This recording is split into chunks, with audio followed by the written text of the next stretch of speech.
Welcome to this lecture on electrical network protection. In this video, you will learn how to protect relays behave under normal and abnormal conditions, and why correct operation is critical for power system stability. We will focus on incorrect protection behavior, fault stripping and failure to operate, and explain how these issues arise in real systems. Now we discuss incorrect protection behavior. Incorrect operation divides into fault stripping and failure to operate. Fault stripping means the protection operates when there is no fault or abnormal conditions. The system is healthy, but the protection still trips. This causes unnecessary outrages. Failure to operate means the protection does not act when fault or abnormal condition exist. This is more dangerous because the fault remains connected to the system. Failures to operate divide in two main groups.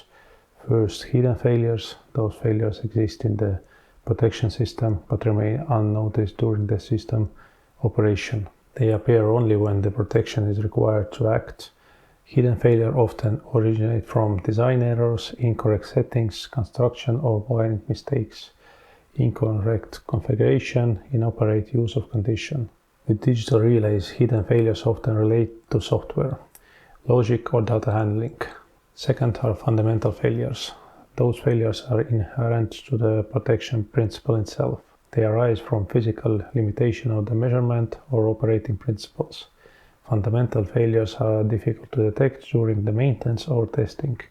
In most cases, they remain hidden until the real fault occurs. Understanding both fault stripping and failure to operate is essential. Reliable protection designs aims to minimize both risk through correct design, testing, setting and coordination.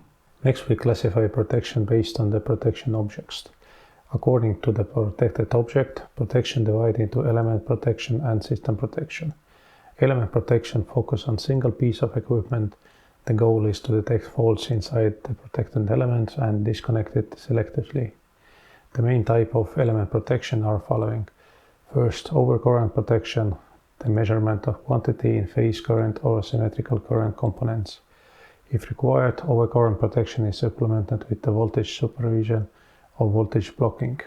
Second, distance protection. The measured quantity is impedance usually calculated from voltage and current. Distance protection applies to face-to-face faults and earth faults. Third, longitudinal differential and compression protection. In differential protection, the measurement quantity is the difference of the current magnitudes and phases at the end of the project objects. In comparison protection, the measured quantity is difference in current direction and the object terminals. Fourth, transverse differential protection. Here the measured quantity is the current difference between parallel branches of the parallel elements of the protected object. In addition to these elements, protection also include overvoltage and undervoltage protection, voltage loss protection, loss of synchronization protection, frequency protection, power swings, blockage and power base protection, and gas protected and similar functions. System protection focuses on the stability of the integrity of the entire power system. It operates when elements protection alone is not sufficient. Understanding the difference between element protection and system protection is essential for correcting protection, design and coordination. Now we look at the functional block diagram of the element protection. This diagram shows how the protection relay processes signals from the power system and the issue control commands.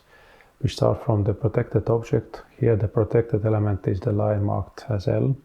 Current and voltage are measured using instrument transformers. TA is a current transformer and TV is the voltage transformer. These transformers scale primary quantities to save secondary values and send them to the measuring block. The measurement block converts raw currents and voltage into calculated quantities.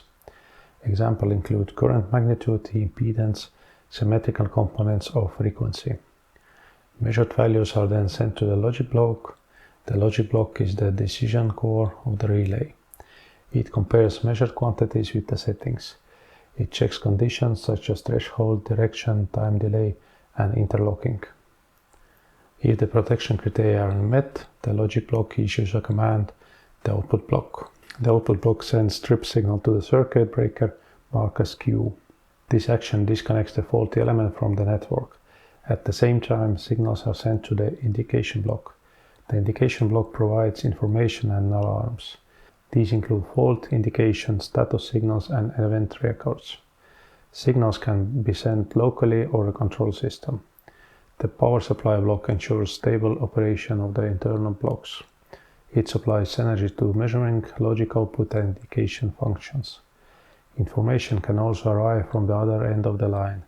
This enables functions such as differential or comparison protection. This block structure is common to the most modern digital relays. Now we explain the operation of the elements protecting blocks shown on the figure. The main functional block of protection are the measurement block and the logic block. The measuring block receives information about the state of the protection object. This information comes from the current transformer marked as TA, voltage transformer marked as TV. When required, such as in differential or comparison protection, the measuring block also receives information from the other end of the protection element. The measuring block precedes the input signals. It calculates quantities needed for protection, such as current magnitude, impedance, or direction values.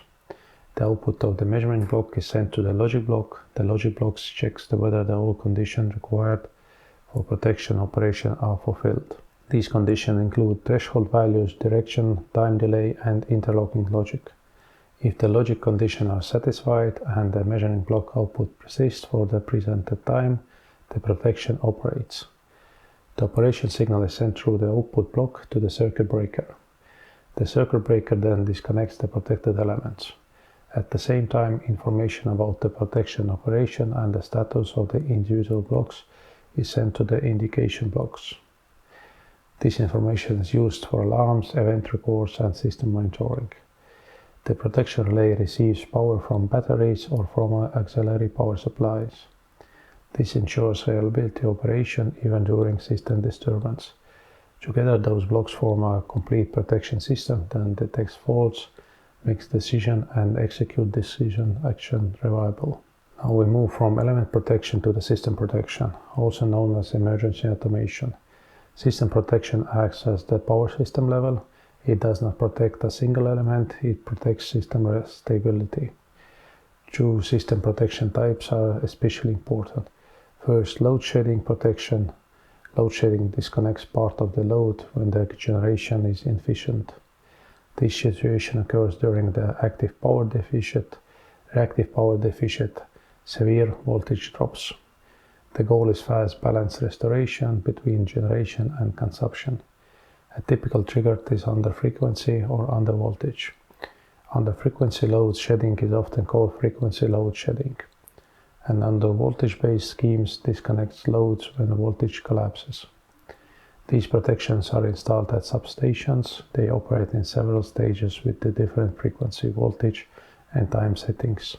Each stage disconnects a defined portion of the load. Second, load restoration automation. The load restoration reconnects loads after system conditions return to the normal. When the frequency or voltage recovers from the acceptable values, loads are reconnected step by step. This process follows a predefined time program. During restoration, the system continuously monitors frequency and voltage. If the condition deteriorates again, reconnects, stops, or reverses.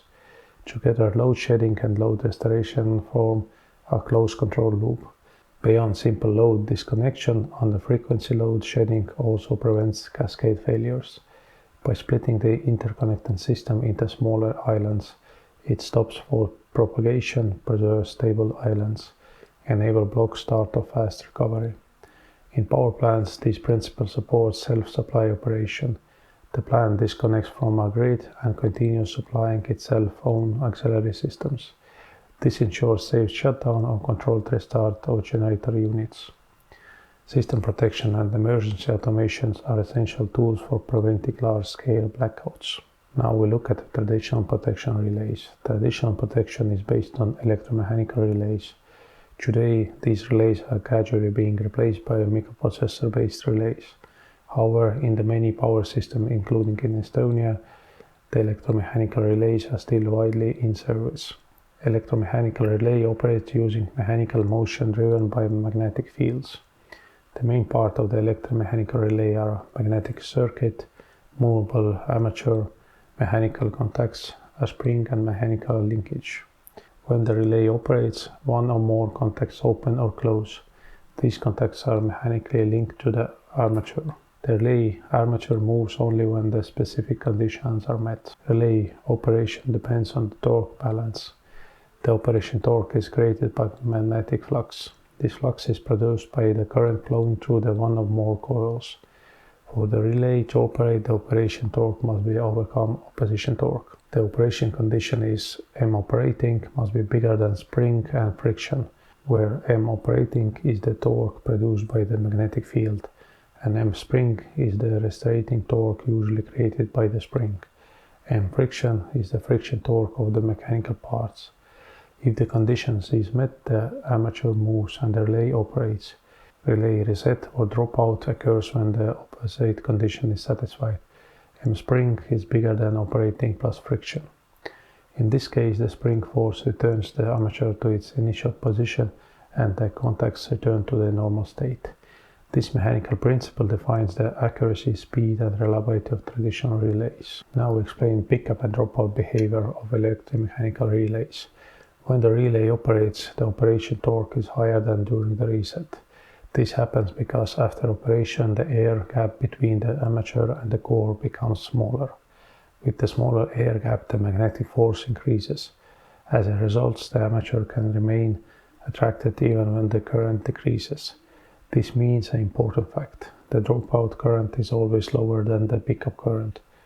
We define pickup current as ER as a current at which the relay operates, dropout current EA as a current at which the relay releases and returns to its normal state. The ratio between these two currents is called the dropout ratio. The dropout ratio is defined as Ka is A divided by ER. The ratio is always less than 1. Example, assume pickup current is 5 amps and dropout current is 3 amps. And calculation 3 divided by 5 is 0.6. The relay drops out at 60% of the pickup current. This creates hysteresis in the relay operation. Hysteresis is useful. It prevents contact shatter and unstable operation when the current fluctuates near the pickup value. In traditional electromechanical relays, the dropout ratio depends on relay design, magnetic circuit geometry, spring tension, mechanical friction. Dropout and dropout ratio is essential for the current relay settings and coordination. Now we classify electromechanical relays by the method used to produce operation torque. Based on the torque generation, electromechanical relays divide into 6 main types. First are electromechanical relays, second electrodynamical relays, third induction dynamic relays, fourth induction relays, and fifth magnetic electrical relays, and sixth polarized relays. For the first 4 types, the operation torque is proportional to the square of the current, or product of 2 different currents. Because of this principle, their pickup power typically lies in the range of 0.1 to 10 volt-amperes. During fault condition, current increases sharply. Short-circuit currents can reach tens of times the rated current. As a result, the operation torque can rise to hundreds of times the normal value. This places high mechanical stress on the relays. Therefore, these relays require strong and robust mechanical construction. This leads to large physical size and higher mass. Magnetoelectrical and polarized relays operate differently. They include permanent magnets in their magnetic circuit. Because of this, only one current winding is needed. Their operation torque is directly proportional to current, not its square. This makes those relays much more sensitive. They operate with the lower pickup currents and smaller power consumption. As a result, magnetoelectrical and polarized relays achieve higher sensitivity. Mechanical stresses are lower. More compact design are possible. Understanding these relay types helps explain why traditional relays differ in size, sensitivity, and application. Now we focus on the type of current used by electromechanical relays. The type of current is important for relay operation. Induction type relays operate only with the alternative current. They require changing magnetic fields to produce operating torque. Electromagnetic and electrodynamical relays are more flexible. They can operate with the alternative current and with direct current. Magnet, electrical and polarized relays are highly sensitive direct current relays. Their operating power is very low, often only a few milliwatts. Because of these low power requirements, these relays respond accurately to small DC signals. In this figure shown as electromechanical time relay. Its main component is an electric magnet that drives the mechanical clock mechanism. This mechanism creates a time delay before contact operation. The relay has two contacts, impulse contact and closing contact. Electromechanical time relays were manufactured for both DC and AC voltages. These relays play an important role in traditional protection schemes, especially where simple and robust time delays were required. Next we move to microprocessor-based protection relays. Modern protection devices are built around microprocessors. In addition to protection function, these devices also include automation, data recording and communication capabilities. The result is integrated devices, often called intelligent electromechanical devices. The most common protection function is these devices are overcurrent and airfault protection. Devices that protect only one feeder are often called feeder terminals. Let us look at the function block diagram of the microprocessor-based relay. The process starts with the measurement inputs. Current and voltage signals arrive from the current transformers and the voltage transformers. Typical nominal values are 1 amp or 5 amps for current and 100 volts for voltage. These analog signals enter an input and filtering block. In this block, signals are electrically isolated from the power system.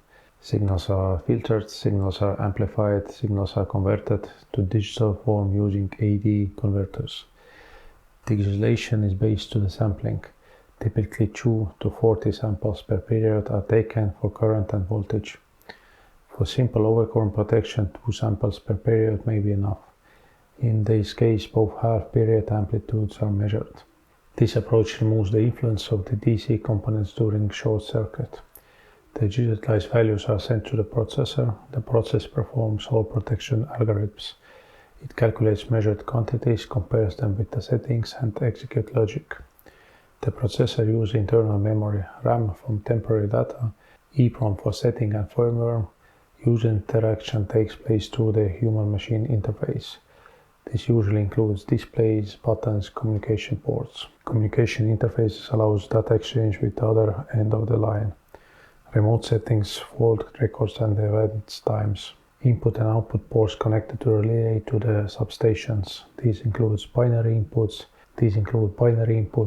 output relays, indication LEDs, control contacts. The device is powered by auxiliary supply, typically from station batteries or external DC source. Microprocessor-based relays combine protection, control, monitoring, and communication in the unit. Next, we focus on the user interface, processing units, and memory. The display and keypad allows direct interaction with the relay. Using these, you can configure settings, view measurements, and check relay status locally. A protection terminal can contain one of the several processors. In advanced distance protection relays, each protection stage may have its own dedicated processor. Processors handle both local measurements and data received from the remote location. They execute predefined algorithms according to relay set. Modern relay use 35-bit processor. The processing speed can reach up to 100 megabits seconds, which means 100 million instructions per second. This high speed enables first protection decision and more complex algorithm. Now we look at memory types used in protection relays. The memory block consists of the 3 main parts. First is RAM. RAM stores temporary data during operation. This includes operating states, fault records, event logs, and timestamp dispersions data. Second is EEPROM. EEPROM stores protection firmware and user settings. These values remain stored even if actually power is lost. Third is EEPROM. EEPROM also stores program data, often factory firmware or fixed functions. Settings and configurations. Parameters are stored in programmable memory. Operation data and fault records are stored in RAM and backed by batteries. Battery-packed memory ensures that the disturbance records and event logs are preserved during the power interruptions. This memory structure allows the relay to retain settings during outrages, record detailed fault information, support post-fault analysis and maintenance. This brings us to the end of this lecture series on the protection relay. In the next lectures, we will apply those principles in practice. We will work with the real relay settings, coordination studies and fault cases. Thank you for watching.